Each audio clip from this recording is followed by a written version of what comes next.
گھڑی کو پیچھے لے جائیں اور وہیں سے ختم کر دیں اس کیس کو کہ آگے کچھ ہے ہی نہیں، نہ نیالی، نہ سزا، نہ کچھ، نہ کہاں. یہ بھی کر سکتے ہیں بائی دا وے، اس حد تک یہ جا سکتے ہیں اس قانون کے تحت. تو نواز شریف کی نیالی کم از کم ختم کرنے کی کوشش، یہ تو بچہ بچہ جانتا ہے. لیکن ایک شک اس بل کی جو میرے خیال میں طاقتور حلقوں کے لیے زیادہ اہم ہے، نواز شریف کو لانا بھی اہم ہے، وہ اپنا بغل بچہ ہے، خدمت کرتا ہے، تلوے چاٹتا ہے، نیچے سے چمکاتا ہے، وہ بھی ٹھیک ہے. 3 ججز کا جو انہوں نے ایک ٹیم بیسیکلی بنا دی ہے اس قانون کے تحت کہ وہ فیصلہ کریں گے کہ 184(3) کے تحت کیس سننا ہے یا نہیں. سموٹو کا سارا اختیار ایک جج کے بجائے 3 کے پاس چلا جائے گا، یعنی چیف جسٹس کی طاقت ختم ہو جائے گی. اور نمبر 2، بینچ کون سا ہوگا یہ فیصلے ایک بندہ نہیں بلکہ 3 بندے کریں گے، یعنی 3 سینئر جج. اب آپ کہیں گے کہ قاضی فائز عیسیٰ تو صرف 1 سال کے لیے آیا ہے، آگے اجاز الحسن آ رہا ہے، وہ بھی اپنے ساتھ مرضی کے فیصلے کر لے گا. تو یہاں پہ ہے ساری گیم. مظاہر علی اکبر نقوی، یہ نام یاد رکھیں، ان کے خلاف ایک ریفرنس سپریم جوڈیشل کونسل میں بھیجا جا چکا ہے. ان کو نکالنے کی کوششیں ہیں، تیاریاں ہیں. اس کی وجہ بھی میں آپ کو بتا دیتا ہوں. قاضی فائز عیسیٰ 2023 سے 2024 اکتوبر تک چیف جسٹس رہیں گے. اس کے بعد جسٹس اجاز الحسن تقریباً 10-11 مہینے کے لیے، 10 مہینے کے لیے شاید چیف جسٹس بنیں گے. ان 10 مہینوں کو مینج کرنے کے لیے یہ بل بڑا ضروری ہے. اب وہ کیسے ہے؟ کیونکہ جسٹس اجاز الحسن اینٹی اسٹیبلشمنٹ جج بن کے سامنے آ رہے ہیں، ان کے 10 مہینوں کو مینج کرنا بڑا ضروری ہے. اب آپ کہیں گے کہ یہ کیسے سارا کچھ جو ہے وہ اس سب میں فٹ ہو رہا ہے. اگر 3 جج ابھی فیصلہ کرتے ہیں تو اس میں سردار طارق مسعود ہیں، قاضی فائز عیسیٰ ہیں اور اجاز الحسن ہیں. یہ اس ٹائم سینئر ترین ججز ہیں. سردار طارق مسعود قاضی گروپ کے جج ہیں، یعنی اگر قاضی صاحب فیصلہ کریں کہ یہ بینچ بنانا ہے تو سردار طارق مسعود یس بولیں گے. سمجھ رہے ہیں آپ بات کو؟ اور یہ سلسلہ مارچ اپریل تک چلے گا. اس کے بعد سردار طارق صاحب ریٹائر ہو جائیں گے تو سینئر موسٹ جج ہو جائیں گے اجاز الحسن، اور اس کے بعد جو سینئر جج ہوں گے وہ ہوں گے جسٹس مظاہر علی اکبر نقوی. اس کے بعد سینئر موسٹ جج ہوں گے. قاضی کے دور میں بھی ٹھیک ہے، مظاہر علی اکبر آ جائیں گے تیسرے سینئر جج، تو قاضی کی طاقت بھی کم ہو جائے گی.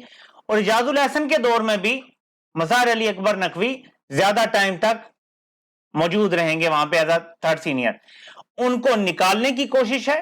تو نیکسٹ کون ہوگا ان لائن؟ جسٹس امین الدین خان. یہ کون ہے؟ ان کے ہی ایک ووٹ سے قاضی کا کیس بھی بند ہوا تھا. میں کورٹ رپورٹر نہیں ہوں لیکن میری میموری اگر مجھے صحیح سرو کر رہی ہے، انہی کے ایک ووٹ سے قاضی کا جو لندن کی جائیدادوں کا کیس تھا وہ بند ہوا. یہ قاضی گروپ کے جج ہیں. تو کیا ہوگا؟ اس کے بعد اجاز الحسن کے بعد امین الدین خان سینئر موسٹ جج ہو جائیں گے، تو اس کمیٹی کا وہ حصہ بن جائیں گے. پھر بھی قاضی کا پلڑا بھاری رہے گا. جب آگے جائیں گے اجاز الحسن صاحب ہوں گے. مظاہر علی اکبر نقوی کو اگر نکال دیتے ہیں بیچ میں سے تو اجاز الحسن کے بعد سینئر جج ہوں گے امین الدین خان اور منصور علی شاہ. یہ دونوں بھی قاضی گروپ کے جج. یعنی آگے مسلسل قاضی گروپ یا پرو اسٹیبلشمنٹ گروپ کی حکمرانی چاہتے ہیں یہ سپریم کورٹ کے اندر. اس کے لیے مظاہر علی اکبر نقوی، آپ کو پتا ہے کہ کتنا ان کو ٹارگٹ کیا گیا. کبھی ٹرکوں والا جج کہا گیا، کبھی کیا ان پہ الزامات لگے. اب ان پہ ریفرنس جو ہے وہ ہے، اس پر رائے بھی دے دی ہے سردار طارق صاحب نے، جو جسٹس سردار طارق ہیں. تو اس پہ بھی معاملہ آپ کو آگے تیزی سے بڑھتا ہوا نظر آئے گا. ابھی تو 6 مہینے رہتے ہیں مارچ میں جب ان کا نمبر آ سکتا ہے بعد میں. تو یہ میں آپ کو بتا رہا ہوں کہ اس حد تک ڈیپ پلاننگ. اب یہ ڈیپ پلاننگ کیوں ہو سکتی ہے؟ کہ کوئی نہ کوئی ناجائز سسٹم ہے جس کو چلانا ہے اور اس کو عدالتی کور دینا ہے، یا ایسے طریقے سے الیکشن کروانے ہیں کہ سپریم کورٹ سے بھی کسی قسم کا کوئی ریلیف نہ آ سکے. اور اگر یہ بل نہیں پاس ہوتا اور جج سے طاقت چھین کر 1 کے بجائے 3 کو نہیں دی جاتی تو انہیں خطرہ ہے کہ اگلے سال اجاز الحسن صاحب آ کے نمبر 1 ریلیف دے سکیں گے. الیکشن ہو سکتا ہے تب تک نہ ہو، اگر تو ہو سکتا ہے وہ الیکشن کی طرف لے جائیں ملک کو. ہمیں پتا تو نہیں ہے نا. ابھی تو یہ کہہ رہے ہیں کہ جب تک عمران خان کا انتظام نہیں ہوتا نہیں کرائیں گے الیکشن. حالانکہ جنوری نہیں تو فروری مارچ میں کرانے پڑیں گے. IMF کی بھی شرائط ہیں لیکن شرائط بدل جاتی ہیں. یوکرین کی جنگ پہ سارا ڈیپینڈ کرتا ہے. یہ سارے میں آپ کو بتا رہا ہوں کہ کتنے خطرناک منصوبے ہو سکتے ہیں اگر آپ اس کو ورک آؤٹ کریں. اور یہ سارا جا کے ویکیپیڈیا پہ دیکھ لیں، آپ کو یہ معلومات خود بھی مل جائیں گی. یہ بڑا آسان ہے معلوم کرنا جو میں نے آپ کو بتایا ہے. اور آخر میں ناظرین ایک پیغام ہے آپ کے لیے. عمران خان کی سالگرہ آ رہی ہے تو لوگوں نے کہا ہے کہ کیا کیا جائے, کیونکہ ایک ایونٹ بن جائے گا تو پوری قوم اکٹھی ہوگی. ایک تو کچھ لوگوں نے کام شروع کیا ہے کہ دیواروں پہ عمران خان کا نام لکھنا شروع کیا ہے, عمران خان کو رہا کرو. محفوظ رہ کہ یہ کام اگر کیا جا سکتا ہے تو یہ زبردست کام ہوگا, پورے ملک میں ایک اکراس دا بورڈ میسج جائے گا. دوسرا ایک ٹرینڈ چل رہا ہے جیل ٹرائل نامنظور, کیونکہ عمران خان کا جیل کے اندر ہی ٹرائل کر کے انہیں وہیں سزا دے کے تاکہ وہ باہر نہ آ سکیں. کیوں؟ عمران خان کی ایک جھلک سے بھی ڈرے بیٹھے ہیں. دوسرا, عمران خان کی صحت کو ڈیٹیریٹ کرنا چاہتے ہیں, عمران خان کو جان سے مارنا چاہتے ہیں. اتنی تکلیف دو اس عمر میں بندے کو کہ یا وہ ذہنی توازن کھو بیٹھے, کسی کام کا نہ رہے, اور یا اس کی صحت اتنی ڈیٹیریٹ ہو جائے کہ وہ جان سے ہی جائے. یہ سب اٹیمپٹس ہو رہے ہیں. ایسے میں عوام کو جیل ٹرائل نامنظور کا ٹرینڈ لازمی چلانا چاہیے. آپ اگر ٹویٹ کریں تو لازمی, جو بھی ٹویٹ کریں, آپ کسی کو السلام علیکم بول رہے ہیں, ساتھ جیل ٹرائل نامنظور, وہ آپ دیکھیں گے جیل انڈرسکور ٹرائل انڈرسکور نامنظور, یہ آپ کو مل جائے گا ٹویٹر پہ. اس پہ آپ لازمی ٹویٹ کریں. آواز جیسے امپورٹڈ حکومت نامنظور ٹرینڈ نے اٹھائی تھی, اور آپ کو یاد ہے کہ کتنا وائرل وہ گیا تھا اور کتنی تکلیف پہنچی تھی اس سے کہ پوری حکومت اس پہ بار بار پریس کانفرنسز کر رہی تھی اس ٹرینڈ پہ. اب بھی یہ تکلیف آپ ان کو پہنچا سکتے ہیں, صرف آپ نے اکٹھے ہونا ہے. اور اس کے ساتھ ساتھ اپنا فیس کور کریں, اپنے چہرے پہ شیڈز پہنے, کالی گلاسز, تاکہ آپ کی آنکھوں سے بھی آپ کو ٹریک نہ کیا جائے, کیونکہ انہوں نے اسرائیل سے کوئی سافٹ ویئر لیا ہے جو آنکھوں سے بھی بندے کو ٹریک کر لیتا ہے اور آئی ڈی کارڈ میں پھر پتا چل جاتا ہے. ٹھیک ہے, تو کالے اینک پہنے, چہرے پہ ماسک پہنے, ٹھیک ہے, سر پہ بچک ٹوپی پہنے, نماز والی ٹوپی, خواتین دوپٹہ لے سکتی ہیں, اور ویڈیوز میں عمران خان کے لیے پیغامات جاری کریں اور سوشل میڈیا کو اس سے بھر ڈالیں. یہ طریقہ ہے اظہار یکجہتی کا, جب تک کہ فائنل احتجاج کی کال نہیں آ جاتی.